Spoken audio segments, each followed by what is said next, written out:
back to Elevated Education. In this class, I'm going to talk to you quickly about how you can position your clients' heads in a couple of different ways to get the perfect Instagram shot. There's so many different ways that you can position your client's head to get the perfect photo. It all really depends on how you want the photo to look and also the placement of your color as well. So I'm going to show you a couple of different ways that you can take your photos and how you can guide your client into moving their head or positioning their head or just making them feel comfortable about taking the photos in general, because it can be a little bit intimidating for our clients when we have all the lights and we have the camera and they don't really know what to do or they feel a little bit awkward. So I'm going to talk you through a couple of different things that you can say to your clients to guide them in how to position the head and also how you can actually get the perfect Instagram photo in return. Okay, so I'm going to start with a face-on one. There's a couple of different ways I like to do it. I'm going to show you one that I use probably most.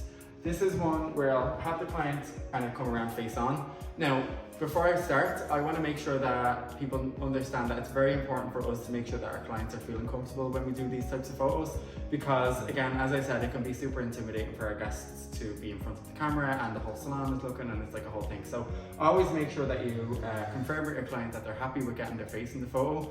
If they're not, just take some photos from the back, it's fine. Don't get offended, it's just life. Sometimes people aren't really confident. But if they are confident, then use that to your advantage and make sure that you take as many hair photos from the front as possible.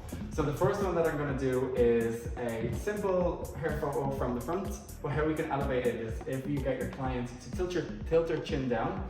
So what I like to say to my clients is just tilt your chin slightly more towards their chest, so they'll go like this. And then if you, depending on which side they part the hair, so my model Jody today has a heavier part over this side, so I'll get her to look over here.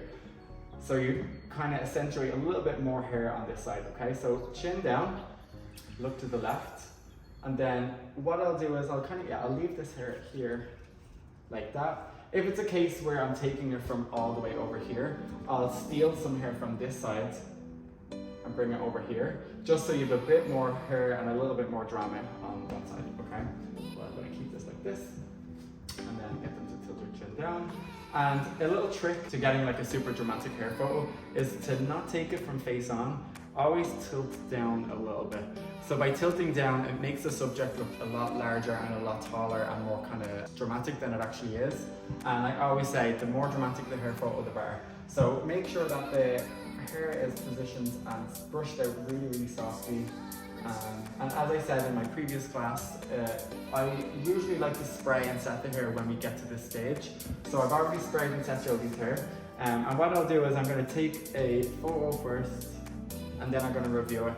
And if there's any areas of the hair that I'm finding that are just sticking out or I'm not really liking it, I am going to go and fix those, because you'll be surprised at how much stands out on the phone versus what I see through my eyes. So head to the side, tilt the chin down, and then I'll always kind of rub the money piece or just kind of zhuzh it a little bit just so it sits perfectly. And then I'm going to come down a little bit underneath, around chest length with the client. I'm going to tap the phone. Also going to take a couple of different ones, so you can tap different areas of the hair. Take a picture, you can tap the face, take a picture. By tapping it, it kind of tells the phone what area of the photograph that you want it to focus on, and it also helps to adjust the brightness as well. And then the second position that I usually like to do is, this is actually really good for when clients don't want to have their face in it. So you can spin all the way around to the front. And again, because Jody part the hair to one side, there's more hair on this side here. So I'm going to get you to look over your shoulder. Okay, so this pose is perfect because you're able to get any detailing around the face that you put in, especially if you have any like money piece or face frame pieces or any detailing with the color. Again, every time you switch the client's position, make sure that you brush the hair and set it again. And then a little hack that I like to do is get the client to look over their shoulder as much as possible. Shoulder nice and straight, and kind of try to get them to look at their bum like this. Kind of creates this really soft silhouette, and it kind of makes the hair like fall really prettily over the shoulder. And again, always using the rule of like taking photos like this versus taking photos like this. Like when you come down a couple inches, it really creates a super dramatic effect.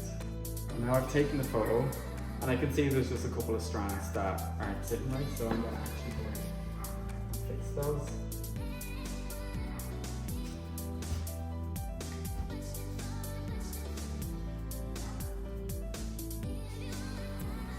The third pose that I'm going to show you is a very simple one that's used most commonly on Instagram, and it's just a plain old simple face the wall. How I like to elevate it and make it a little bit more dramatic, I keep using the word dramatic because I love when the hair just looks super like wow worthy. So what I'll do is, in this case, I'll just get the client to face the wall and I'll get them to tilt their head back a little bit. And then what I'm going to do is I'm going to kind of position the hair over the shoulders a little bit, because if I do it just like this, it's fine, but I'm always thinking of how I can actually make it look a little bit more kind of shock worthy. Because I always try to aim for my photos to be like, oh my god, that looks so good. So I'll widen the sections by pulling the hair out like this.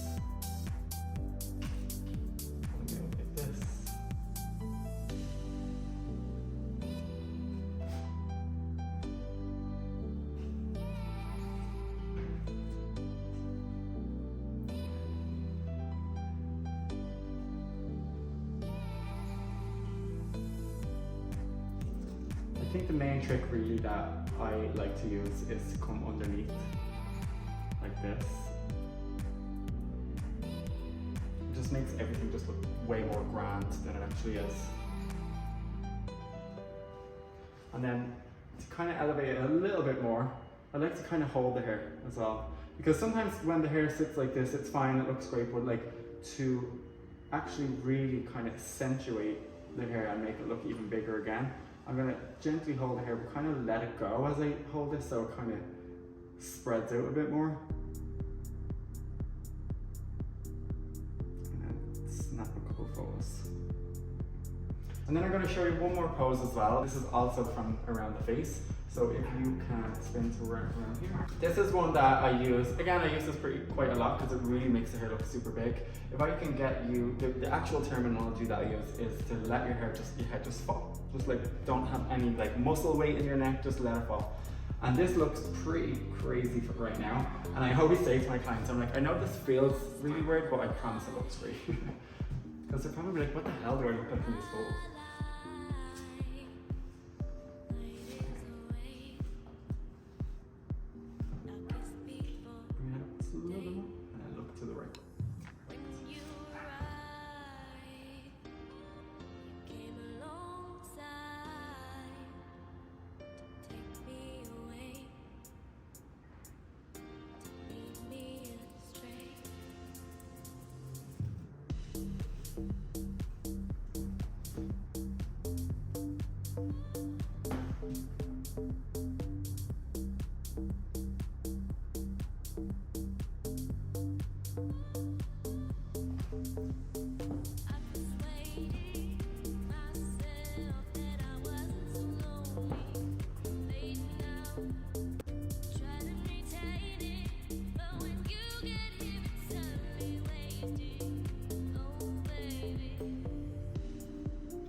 Now I'll always show the clients, I'll swipe across, make sure that they're happy with the photos. Especially if you are taking photos around the face, I'm always going to make sure that the client feels comfortable.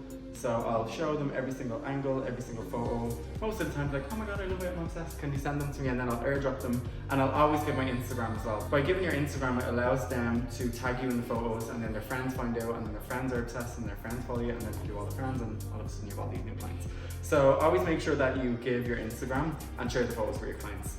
That is really it in a nutshell. Nothing really fancy, it's just always trying to think of what you can do extra. Like if you look at the photo and you're like, yeah, it looks nice, but what else can I do? So by holding the hair, or getting them to tilt their head down a lot, or even zhuzhing the hair up a little bit, just to kind of create something different, instead of it just being like a snap photo and then you're done. And yeah, that's it. So I hope you enjoyed this class, and we have tons more free and paid videos over on elevatedstylist.com. So if you like this one, I also have a class, if you haven't taken it already, where I actually style Jodie's hair and I show you how to get your client's hair Instagram ready.